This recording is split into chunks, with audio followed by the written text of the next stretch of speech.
Afternoon, everyone. Happy Friday. I have a statement at the top, and then I'm happy to open it up for questions. We strongly condemn the attacks against Yemeni soldiers in southern Yemen, which killed at least 38 and wounded dozens. Our condolences go out to the families and friends of the victims. We continue to support the efforts of the Yemeni government and its brave security forces in combating al-Qaeda in the Arabian Peninsula. AQAP is a serious threat to Yemen's security. It is also a threat to the important political transition currently underway in Yemen. The United States continues to stand by the Yemeni people as they move forward with a historic political transition. We continue to support President Hadi and the Yemeni people in these efforts, including through the ongoing national dialogue to ensure a secure and prosperous Yemen. And with that, get us started, Deb. Syria sent the Organization for the Prohibition of Chemical Weapons, the OPCW, an initial declaration of the stockpiles. So is this the full list that you were waiting for? And what happens if, after review, it doesn't jive with what you all think it should say? Right, so you are correct. Syria has provided an initial document to the OPCW regarding its chemical weapons stockpile and sites. The United States, along with other CWC state parties, will be making a careful and thorough review of the initial document. I think I would note here that the next step in the process is for the technical secretariat to submit this to the full executive council of the OPCW. We're a member of that executive council. And of course, we've said an accurate list is vital to ensure the effective implementation of the Geneva framework. I don't want to get ahead of what might happen after we take a look at the document, but we can have that conversation going forward as we do so. So this list that you've gotten so far, this is an initial list, or is this the list?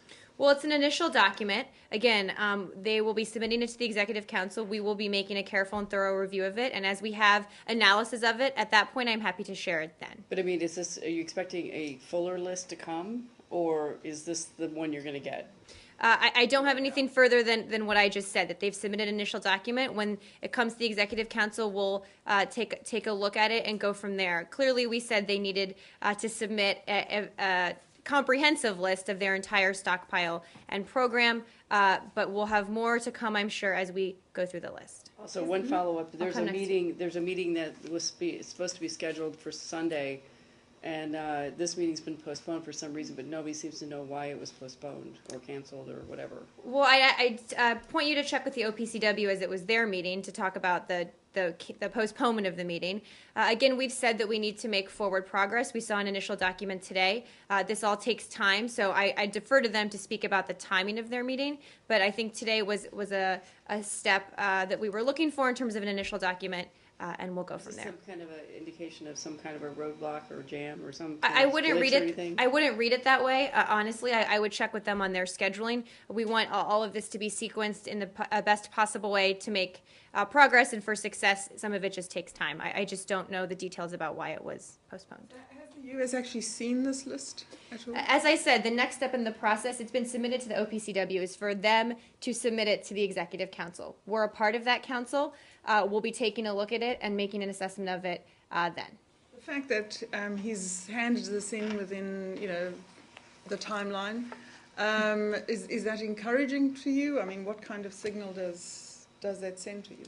Well, I don't want to get ahead of the process before we have a readout of what this document looks like, but you are right that there has been a document submitted, and we've said all along that we need to see forward momentum within these timelines that we've set up in the framework. So I don't want to get ahead of it, but we have a document now that we didn't have yesterday at the OPCW, and we'll be taking a look at it and making an assessment. Can you just give me us a little idea more about what the conversation was between the Secretary and the Foreign Minister of Russia? Was this part of the discussion?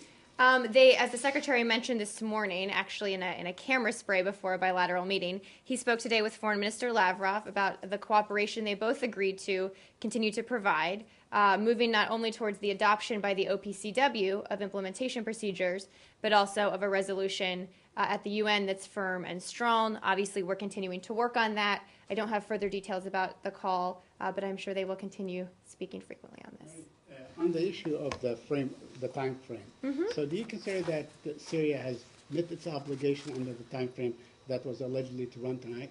Well, I'm not going to use those words. This is obviously all happening very quickly. We're going to take a look at the document and see what it says. So I'm not going to say one way or another whether they've met their obligations. But we did, as I said, today have a document that we didn't have yesterday. We've said we need to see forward momentum. As we evaluate that document, we can have this conversation more going forward. Does that give you a level of comfort that, in fact, Syria is serious about submitting to its obligation under the agreement reached in Geneva? Well, again, we have to take a look at the document and see what's included in it. We've said that the international community writ large is going to hold the Syrian regime to account to implement this agreement. We're also going to be looking to the Russians to hold the Syrian regime to account as well. So I know we've talked a lot about timelines. Again, we have now a document we didn't have yesterday. I don't want to prejudge the assessment of that document other than to say that it's here and we'll be taking a look at it. On the conversation between the Secretary of State and Foreign Minister Lavrov, was the issue that the Secretary addressed yesterday, which is Russia's accusation that it may be the opposition that used chemical weapons. Was that brought up, or was that put to rest now? Is it going to take, more time, which the Secretary warned against? I don't know if that specific issue came up. What I do know that the Secretary is focused on, and what Foreign Minister Lavrov focused on working with Foreign Minister Lavrov on, is where we go from here. That we have a framework agreement that sets forward a path for how we can get rid of Syria's CW program. So we're committed to working with them on a Security Council resolution, also in the OPCW. So I think one of the reasons the Secretary wanted to come down here yesterday was to say, look, we know what the facts are here. They're without dispute. What we're focused on now with the Russians and the UN and everyone else is where we go from here. Okay. Now, we also, Leslie, we heard a statement today from Syrian officials that they want to go forward with a political meeting and dialogue. They acknowledge that there are no military winners in this conflict that has been ongoing. How do you view that?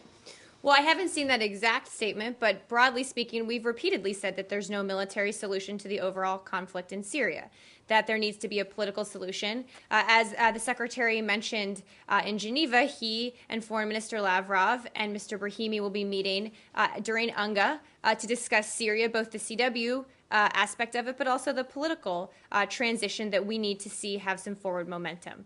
And as we've also said throughout this process, that if we can see some progress made on the CW front with Russia and the UN, that hopefully that can translate into progress on the political front as well.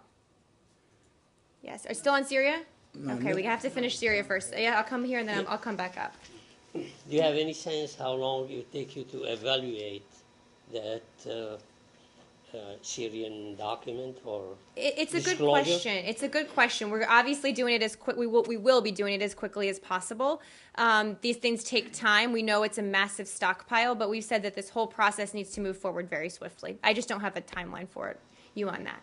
Yes. Back in a little bit, the Syrians were supposed to submit a complete list of all their weapons, right? Correct. Yes. Deb? On Syria? Yes, on Syria.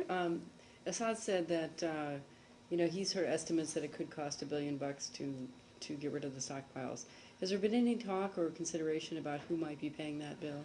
It's another good question. It's certainly something we're starting to think about. What we're focused on right now is determining the size, all the sites, and at the same time starting to work through how logistically this would be implemented. Certainly cost is one of the factors, but we don't have anything to announce at this point about who might be playing a role in paying those actual costs for the destruction of the Who program. in the U.S. is working on that? Is it like state? It's or an is it interagency defense, team. or- That we saw an interagency team in Geneva. It's the same kind of folks. Obviously, the Defense Department has a lot of experience with this issue. People from the State Department are involved, the IC and other folks as well. Some experts are saying, first of all, that Syria cannot submit, I guess, within 1 week, whatever list they have. But they also point to the fact that it may be very difficult to destroy these stockpiles on the ground in Syria, that it has to be done elsewhere. Has this been discussed, or do you have any idea on how this will be done? Absolutely. That's one of the logistical issues that we'll be discussing going forward as well. There are a couple of different ways the program can be destroyed. Obviously, that's one of them. There are other options as well. I don't want to get ahead of where we are, but we have made clear that we need to take whatever action is quickest, is safest, as soon as possible to destroy these weapons. There are a couple of different options. We don't have any decisions made yet, but that's certainly part of the ongoing discussion. Lastly, you have condemned Al-Qaeda killing soldiers in Yemen. Do you condemn the likely Al-Qaeda killing of soldiers in Syria, as we have seen in tapes and so on? Certainly, we would condemn extremist killing anywhere. Certainly, I don't know if you're asking about a specific incident of that. I mean, there are a number of incidents that were shown in videos and on the front page of the New York Times and others where Al-Qaeda-affiliated elements were executing. Well, I think that New York Times, if I remember correctly, that actually was shown to not be exactly how it was first reported. So I would encourage you to go back and take a look at that story, Saeed. But broadly speaking, let me finish. Broadly speaking, we condemn all terrorist, extremist attacks wherever they happen. We've talked about this a lot in Syria. That's why we're working with the moderate opposition there and not some of the extremist elements that we know exist. Okay, but the discrepancy was not that it happened, but when it happened. It was a time difference. So the issue of them executing soldiers is actually happening. I'm not going to speak to something that happened a while ago other than to say that, of course, we condemn terrorist attacks on anyone, wherever they take place. And Syria? You said earlier there's no military solution exists in Syria. If that's the case, then why did 3 weeks ago the Obama administration was poised and ready to strike Syria, and why do you continue to fund the moderate opposition? Well, those aren't mutually exclusive. We've said there's no overall military solution to the conflict in Syria. The military proposal that we had on the table that we took to Congress was designed to deter and degrade the regime's ability to use chemical weapons. It was not, to broadly speaking, end the conflict there. Secretary Kerry spoke to this repeatedly on the Hill. So that actually had two different goals than what you're talking about. We've also said that it's important to continue supporting the moderate opposition to improve their ability to fight against the Syrian regime and to strengthen and help them coalesce. So those aren't mutually exclusive. And again, we've said that the threat of military force that we put on the table is one of the reasons we're here today talking about a diplomatic solution to this issue. On the issue, I'm sorry, on Go the ahead. issue of the refugees, your aid to the refugees, I know that the United States have already contributed something like $818 million, which is a large portion of its obligation. But I other believe we're countries- still the biggest contributor. Right, you are the biggest contributor, but also you have a bigger obligation. I think it's like $1.2 billion. But the other countries, and many of them are U.S. allies like Qatar and some of the GCC countries, are not meeting their obligation, not by a long shot. Are you having discussions with them to meet their obligation to aid the refugees? Well, we've repeatedly called on countries in the region, on other countries, to increasingly help with the humanitarian situation. That's been an ongoing dialogue for months now, and we will continue to do so going forward. We've also spoken about the countries directly bordering Syria that have been helpful in taking on huge influxes of refugees. It's a complicated problem, and we are absolutely encouraging other international partners to play a bigger role. By the way, this was according to Oxfam. I just want you to know that. Okay. Yeah. Thank you for the attribution, Saeed. Yes. On Syria still? Okay. As this process with the OPCW has been going on, the declaration of stockpiles, what sort of conversation has the U.S. government been having with the Syrian government, if any? Is there an open channel of communication? Not to my knowledge. Not to my knowledge. Syria? Syria. Military spokesman for the Chiefs of Staff of the Free Syrian Army has told us that a division of the Free Syrian Army has joined al-Nusra in a collaboration effort on the ground and in military operations. Wondering if you have any reaction to that. I haven't seen that. I'm happy to look into it. Obviously, we've been clear what our position is on al-Nusra. I just haven't seen that report, but I'm happy to look into it after the briefing. Yep. Syria? Do you have anything on Then I'll go to you, I promise. Yeah, do you have anything on this Al-Qaeda-linked fighters in the unit of the Syrian rebels declaring a truce near the do, Turkish in Azaz. frontier? Yeah, what is your read of that? Well, we do understand that the Free Syrian Army and these al-Qaeda-linked fighters have reached a ceasefire agreement. We're seeking more details right now. I would note also that the Syrian Opposition Coalition issued a statement, I believe it was yesterday, but I can check on the timing, condemning the Islamic State of Iraq and the Levant for its aggression towards Syrian revolutionary forces and its indifference to the lives of the Syrian people. It also stressed that ISIS's practices constitute a stark contradiction to the principles of the Syrian revolution, and emphasized that the principles and values of the revolution are universal human rights, freedom, justice, rule of law, democracy, all of those issues. Also, just a little UNGA preview because I think this is important. I would note that the SOC issued a statement yesterday ahead of their visit to the UN General Assembly next week. Statement first calls on the UN Security Council to authorize the use of all necessary measures to ensure that any noncompliance will have serious consequences as provided for in Chapter 7 of the UN Charter.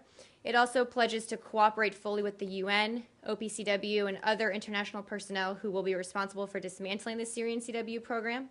And it reiterated its commitment to a political solution as set out in the Geneva communique. I know there were some questions yesterday about who will be meeting with at UNGA. A full schedule will be coming shortly, but it's my understanding that Secretary Kerry will participate in a ministerial level London 11 meeting in New York, hosted by the French. We talked about this a little in the past, and so that was a little update on that. We'll have a full UNGA preview later, I promise. Was the call initiated by Secretary to Lavrov today? I don't know the answer to that. I can find out. Anything else on Syria? Okay. Are we getting any closer on a Geneva 2 or 2.5 or 3 or whatever we want to call I it? know we need a new name for it, or to meet somewhere else. No, I don't have any update for you on that. The Secretary will be meeting with Foreign Minister Lavrov and Special Representative Brahimi next week to continue the dialogue on Geneva 2. We'll have a readout of that meeting.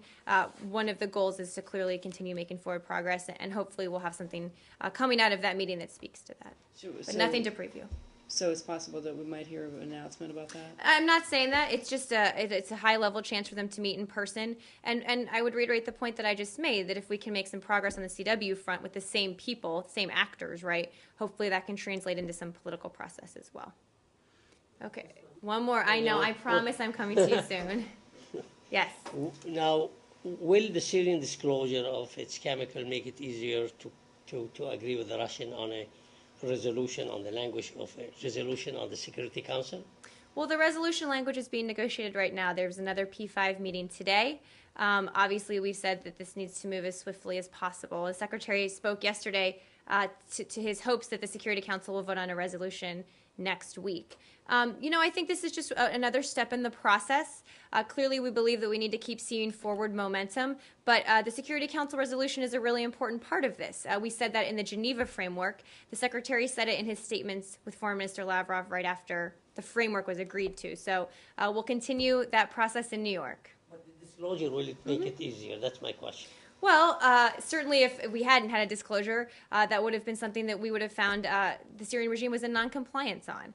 The disclosure, though, is part of the framework agreement, as is the UN Security Council resolution. So it's another marker on the agreement that we're going to be working towards. Do you still expect to have this UN resolution next week, given the fact that the OPCW meeting has been postponed? Well, we want them to move as quickly as possible. Obviously, UNGA takes up a lot of time as well. That's why I've always stressed timelines and not deadlines in this room, that as long as we see forward momentum, that's what's important here. Obviously, this can't be a stalling tactic. It's certainly our expectation, but as we all know, everybody's busy during UNGA week, and we'll work as quickly as possible. But everyone's committed to working swiftly on a resolution. Absolutely. This cannot be an opportunity for anybody to stall here. Moving on, yes. One is related to the UN. When these world leaders, they meet almost every year, most of the leaders at the United Nations General Assembly meetings or summit.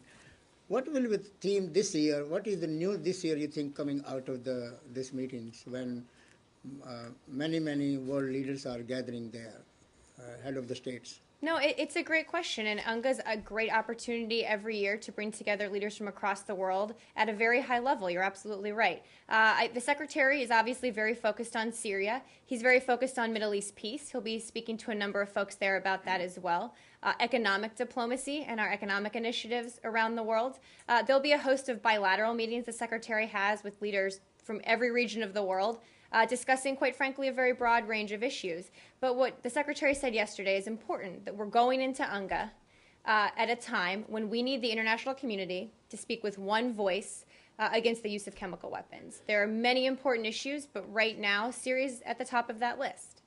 And we need to see some unity here to say that this is unacceptable and that we need to move forward to destroy the stockpile. But we'll have a whole program of UNGA-related events next week as well. Human rights. Always a huge issue for us, of Tibetans course. and Chinese are crying for human rights inside Tibet because nobody's talking about that, and they are calling on the U.S. and UN to take this a serious matter. Well, certainly human rights are an incredibly serious matter for us. It's something we talk about consistently and constantly at the State Department. I mentioned yesterday in the bilateral meeting with the Chinese foreign minister, the secretary raised the human rights situation there. So it's a constant topic of discussion around the world. It's a very important issue for us as well, absolutely. And one more, as far as is Secretary's meeting going to take place with the Indian officials at the United Nations, the Indian foreign minister, or in Washington? Even the prime minister is coming, delegation is coming to Washington also, and India and Pakistan, I understand, the two prime ministers may meet at the United Nations if Secretary, I mean, U.S. is playing any role in that. Well, I don't have anything to announce in terms of additional UNGA meetings at this point. When we have a fuller readout, I can give it to you. And nothing on a meeting between India and Pakistan. I would refer you to either of those governments to preview their plans. I know the White House is going to have an UNGA call. I'm wondering if you're going to do anything like that for us. So actually, it's a good question. I'm this afternoon heading over to the Foreign Press Center to talk a little bit about UNGA with our Acting Assistant Secretary, Mr. Pittman. That'll be generally on laying out our agenda for UNGA, but I'm happy to do so as well with you all. It's quite frankly not very different than what we've talked about in this room, but if we have specific things to announce, I'm happy to do so. But I would defer to the White House is really obviously setting the entire tone and all of that for the administration's participation in UNGA. For those of us who really care about the Secretary and more sort of I'm with in you the there. weeds foreign policy stuff, if there's something you could do for us, that would be great. Yes, so hopefully we should have a schedule of his meetings to send around as soon as possible. As you know, it's being worked. Some of the points I've just made, clearly Syria is a huge part of these discussions. The bilateral meetings, in every bilateral meeting he brings it up, no matter who it's with, that they should support the international community's actions on Syria. Middle East peace, too, I think will be a big part of what the Secretary's focused on. Obviously, he's been focused on it a lot throughout the past few months. And I mentioned, again, economic diplomacy and economic issues, I think, is something we also want to focus on at UNGA. If I have a more full preview, I'm happy to do some more on that later. Can I go one more quickly? Did you say Secretary is not meeting with the Indian foreign minister? I didn't say that. I said I had nothing to announce about his schedule yet. As soon as we do, I'll let you know. Or how about with the foreign minister of Pakistan? I don't have anything else on UNGA meetings to announce. We will be putting out a full schedule at some point, hopefully soon. Yes, Saeed? Yes, can we change topics? Yeah. Palestinian-Israeli talks. Yesterday, the Palestinian negotiator Saeb Erekat in Jericho told some diplomats and journalists that if Israel continues doing what it's doing, it is covering, those were his words, the peace process. Do you have any comment on that? They continue. It is going to derail the peace process, because he's referring to settlements and other activities that the Israelis are not doing in the good faith that you suggested. Well, I'm not going to parse Dr. Erekat's words. I will say that the two parties remain at the table. These are complicated issues. We know this is not an easy process, but we are in continuing discussions. They are, and we're certainly a part of that where it's appropriate, and that hasn't changed. Do you believe that his statements are done for political reasons right before he comes to... I'm not going to venture a guess as to why he made some public comments that I actually haven't seen myself. Are you aware of the new Israeli settlement activities that are taking place, in fact, today near Hebron? I haven't seen those reports. Do you have no. any comments on... The Israelis are taking some agricultural land that has been, for hundreds of years. I'm happy to look into it, and if we obviously our position on settlements hasn't changed, but I'm happy to look into it, and if we have additional comment, to get it to you. Venezuela? Yeah. President Maduro accused the United States of blocking his flight to China by denying airspace passage through Puerto Rico. What were the reasons for that, and has that been resolved? Yes, so the United States has granted permission to Venezuelan authorities to enter U.S. airspace. The government of Venezuela had sought permission on September 18th for a civilian aircraft carrying Venezuelan officials to pass through U.S. airspace over Puerto Rico en route to Europe, I believe, without following proper diplomatic clearance procedures. And specifically, they made a request for diplomatic clearance for the aircraft with 1 day advance notice. Diplomatic flight clearances are required to be made with 3 days advance notice. So although the request was not properly submitted, U.S. authorities worked with Venezuelan officials at the Venezuelan embassy to resolve the issue. We made an extraordinary effort to work with the relevant authorities to grant flight approval in just a matter of hours. And as a result, we notified the Venezuelan authorities of the approved overflight request last evening, the 19th. Any comment on the fact that he's flying a Cuban airplane? No, no additional comment on that. This is where we are in terms of airspace. Nothing else further for you on that. Venezuela, I think it was the Venezuelan foreign minister last night also said that the United States had denied visas to the UN delegation, or the Venezuelan delegation traveling to the UN. Do you have anything on that? I can tell you that no visas have been denied for the Venezuelan delegation to this year's UN General Assembly.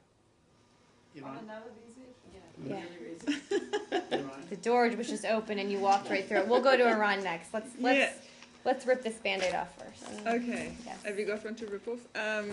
No, so go ahead, Leslie. So has the U.S. Granted Bashir a visa? As I've said numerous times, he has submitted a visa application. We're not going to sort through the considerations underway right now on that application publicly. Do you expect to see him in the UN? I don't have any further comments on how this might play out. As we've said, there are a lot of considerations going into this request, including the outstanding warrant against him. Have you had a chance to look at President Rouhani's op-ed? Oh, wait, hold on. Is there anything else on Bashir, or are we done with that? Okay, I'll go to Iran and then I'll come back up to you. Go ahead. Yes? On Rouhani's op-ed, have you had a chance to review it? I have. Okay. I read the paper every morning, Saeed. Yes. I know you do this. In hard copy, I'm old school, I know. Okay, I still do the same thing. I know, I can't quit. It's a bad habit, or a good habit. We are free journalists. Exactly. Yes, and as I said yesterday, that the President and the Secretary both firmly believe that there is an opportunity for diplomacy here, that we hope the Iranian government takes advantage of this opportunity. And the world has now heard a lot from President Rouhani's administration and indeed himself, including in this op-ed, about his desire to improve Iran's relations with the international community. President Obama and Secretary Kerry both believe we should test that assertion. We welcome the Rouhani administration's and his change in rhetoric.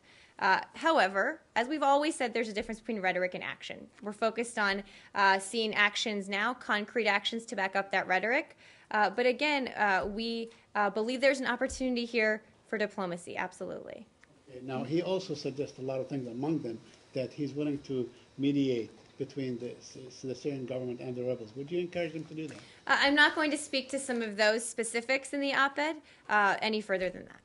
I know that you're putting his words into the test, but the Israelis, the Prime Minister of Israel really dismissed it out of hand, and he said that the Iranians are, in fact, they have a tradition of double talk. Do you agree with your ally, Israel? Well, I think you know where we stand with Israel, that they're our closest ally in the region. Our security relationship with Israel is the deepest and broadest that it's ever been, Saeed. And this is obviously an issue of concern that we both share at the highest levels. But we've all said that we are committed to preventing Iran from getting a nuclear weapon, that all options are on the table to do that, but obviously diplomacy is the preferred one.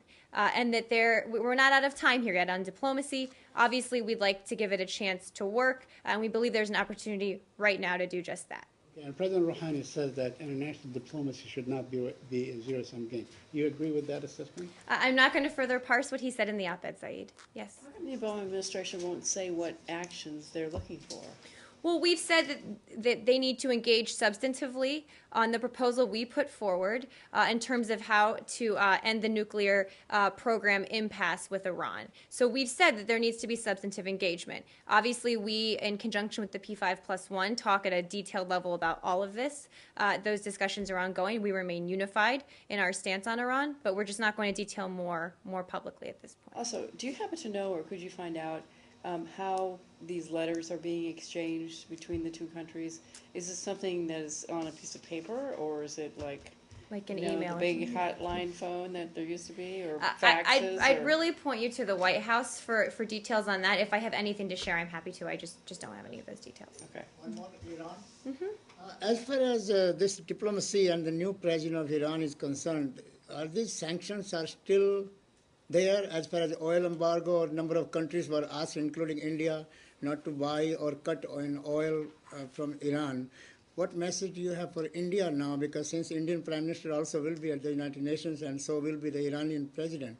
Well, I think I've just made clear what our message is on the Iran situation right now, that we believe there's an opportunity for diplomacy, and we hope that the Iranian government takes advantage of it. Our positions on sanctions hasn't changed. We believe that the most stringent sanctions regime we've ever put in place against the Iranian government is part of why we are here today with this opportunity for diplomacy. So we're going to head into next week, hoping that everybody takes advantage of the opportunities that we see set forth right now. Finally, that means you are not telling anything to U.S. allies, including India, until U.S. has an opportunity and diplomacy to work with Iran as far as those issues are concerned. We talk with our allies and partners around the world about Iran all the time. I don't have anything else specific for you on that. Yes. Another UN visa issue. Yeah. Have you received a visa application for the Kenyan president? I don't know the answer to that question. I can take it. I just don't know. Thank you. Hold on, let me go back here and then I'll come back up to you. Yes. Just a quick one on U.S. and the Philippines. It was reported that Philippines may invite the U.S. military back to the Subic naval base. Are you considering this offer? Well, thank you for the question. It's an important one. Obviously, as part of our ongoing relationship, the U.S. and the Philippines regularly review our cooperation to ensure we are adequately addressing our common security interests. But I want to make a point very clear that the United States is not seeking to create or to reopen any military bases in the Philippines. Working with the Philippines, we will seek to promote security and stability for our nations and in the region. Obviously, as friends and allies, we talk about these issues all the time. To reopen Subic Bay? I don't have anything specific for you on that. I'm happy to look into it and let you know. Are you concerned that move may increase the tension in South China Sea? Again, the Philippines is a close friend and ally. We engage in mutually agreed and mutually beneficial military cooperation all the time. I don't have anything further for you than that. Yes. The U.S. is not seeking to reopen any military base. Or create. It's not the same as saying you're not going to. That's what I have in front of me. That's our position, and I don't think it's my knowledge that that's not in any way the plan at all. Period. I don't think there was any intention to have wiggle room here. I really don't. Okay. I can check into it, but I don't think there is. Yes. Hold on. Let me just go here. Okay. Different topic. In an exclusive interview with the Liberty Service, Radio Liberty's Armenian service, the U.S. ambassador to Armenia, John Heffern, made some statement contradictory to the U.S. Officially stated policy, particularly in terms of U.S. assistance to the victims of Nagorno-Karabakh conflict.